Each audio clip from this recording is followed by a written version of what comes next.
clear as crystal it flows, and from your throne it goes. Colossians 1 from verse 15. He is the image of the invisible God, and the firstborn of every creature. And through him were created all things that are in heaven and on earth, visible and invisible, whether imperial thrones or lordships, or angelic orders or dominions. All things were in his hand, and were created by him. And he is before all things, and by him all things are sustained. Verse 20, and by his hand to reconcile everything to himself, and through his blood shed on the cross, to make peace both for those who dwell in earth and for those who dwell in heaven. So Jesus reconciled everything to himself. This is a clue for the counselors. People will say, how do you do this? How do you do that? Many times you pray for people and the post-traumatic stress disappears. Science can't explain this.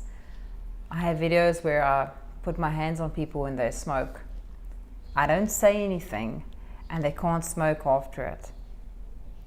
But everything is inside of Jesus. When you meditate on this, everything is inside of Jesus. So every timeline exists inside of Jesus.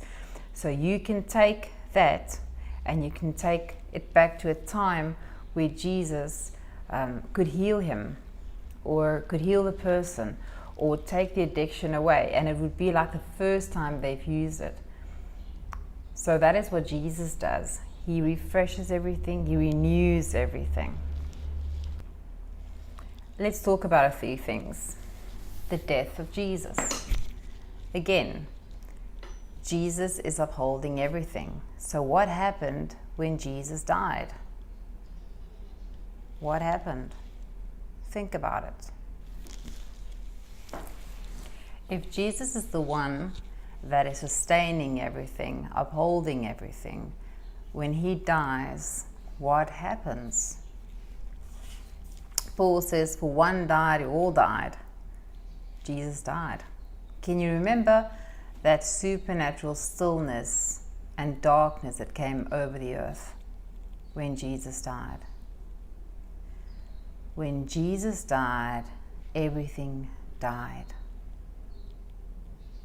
Then he swallowed death and reconciled everything to himself.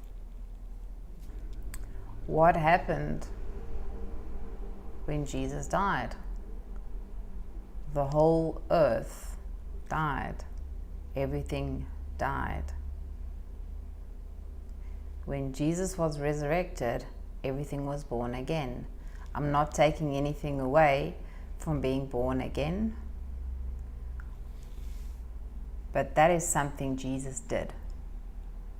He did it. You don't get to vote on this. He says, Dad, I'm going in to redeem them. And that's something that he did. You didn't get to vote on it.